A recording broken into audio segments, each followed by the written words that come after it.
Shirley Chisholm. Shirley Anita Chisholm, born November 30, 1924, died on January 1, 2005, was an American politician who, in 1968, became the first Black woman to be elected to the United States Congress. Chisholm represented New York's 12th congressional district, a district centered on Bedford, Stuyvesant, for 7 terms from 1969 to 1983. In 1972, she became the first Black candidate for a major party nomination for President of the United States and the first woman to run for the Democratic Party's presidential nomination. Throughout her career, she was known for taking a resolute stand against economic, social, and political injustices, as well as being a strong supporter of Black civil rights and women's rights. Born in Brooklyn, New York, she spent ages 5 through 9 in Barbados, and she always considered herself a Barbadian American. She excelled at school and earned her college degree in the United States. She started working in early childhood education and became involved in local Democratic Party politics in the 1950s. In 1964, overcoming some resistance because she was a woman, she was elected to the New York State Assembly. 4 years later, she was elected to Congress, where she led the expansion of food and nutrition programs for the poor and rose to party leadership. She retired from Congress in 1983 and taught at Mount Holyoke College while continuing her political organizing. Although nominated for an ambassadorship in 1993, health issues caused her to withdraw. In 2015, Chisholm was posthumously awarded the Presidential Medal of Freedom. In 1968, Chisholm ran for the U.S. House of Representatives from New York's 12th congressional district, which, as part of a court-mandated reapportionment plan, had been significantly redrawn to focus on Bedford, Stuyvesant, and was thus expected to result in Brooklyn's first Black member of Congress. Adam Clayton Powell, Jr. had in 1945 become the first Black member of Congress from New York City as a whole.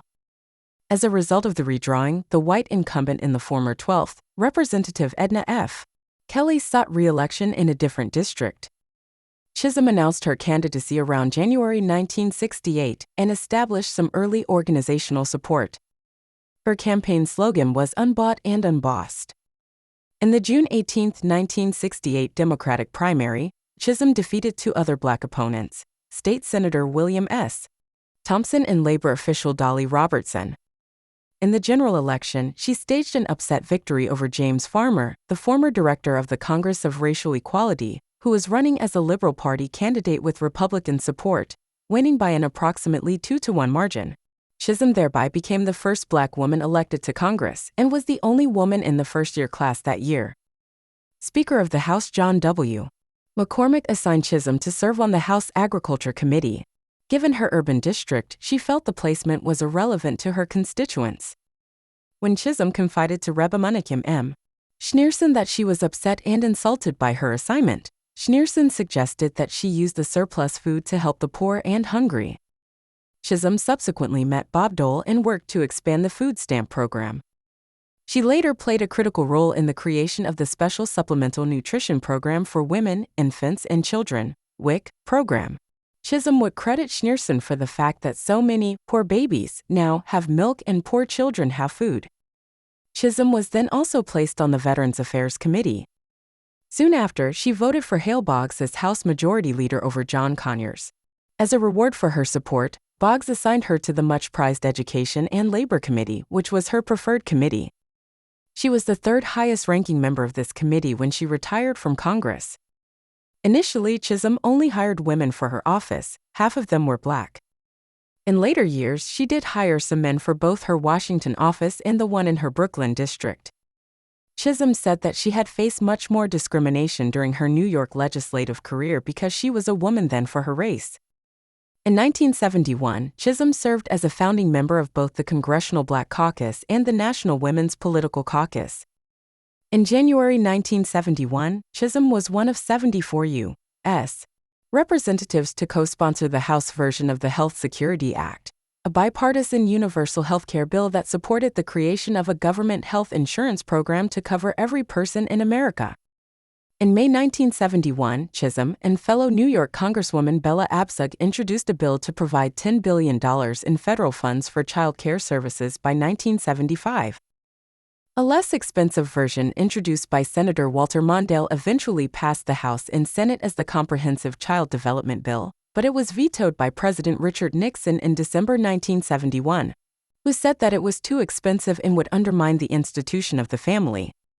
Chisholm began exploring her candidacy in July 1971 and formally announced her presidential bid on January 25, 1972, in a Baptist church in her district in Brooklyn. There she called for a bloodless revolution at the forthcoming Democratic nominating convention for the 1972 U.S. presidential election. Chisholm became the first African American to run for a major party's nomination for President of the United States, making her also the first woman ever to run for the Democratic Party's presidential nomination, U.S. Senator Margaret Chase Smith having previously run for the 1964 Republican presidential nomination. In her presidential announcement, Chisholm described herself as representative of the people and offered a new articulation of American identity. I am not the candidate of Black America, although I am Black and proud. I am not the candidate of the women's movement of this country, although I am a woman and equally proud of that. I am the candidate of the people, and my presence before you symbolizes a new era in American political history.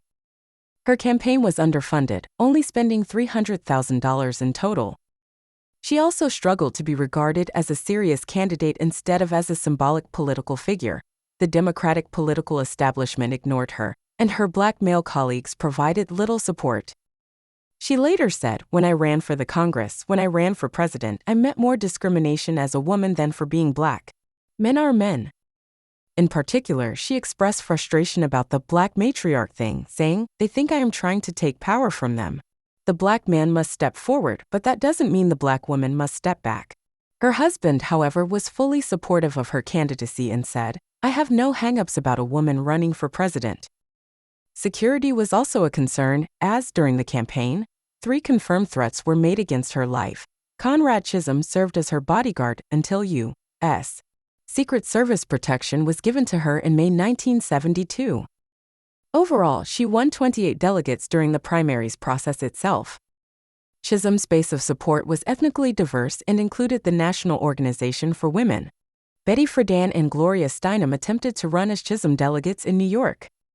Altogether, during the primary season, she received 430,703 votes, which was 2.7% of the total of nearly 16 million cast and represented 7th place among the Democratic contenders. In June, Chisholm became the first woman to appear in a United States presidential debate.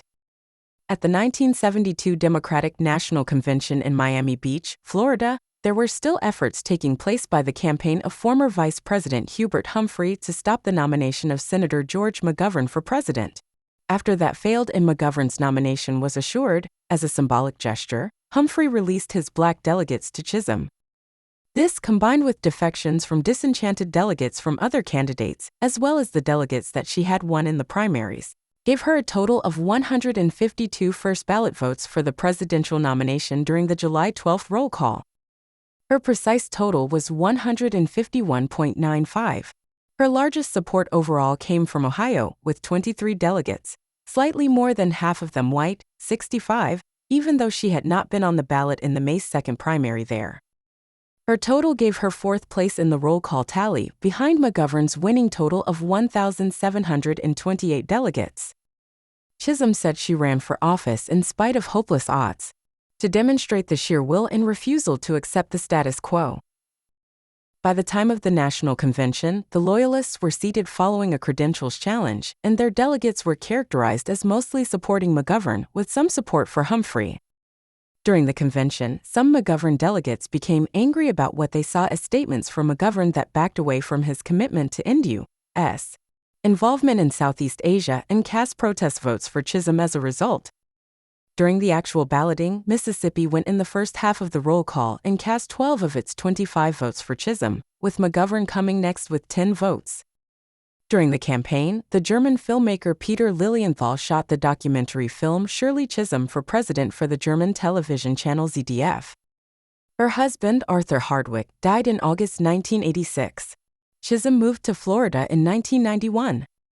In 1993, President Bill Clinton nominated her to be United States Ambassador to Jamaica, but she could not serve due to poor health, and the nomination was withdrawn. In that same year, she was inducted into the National Women's Hall of Fame.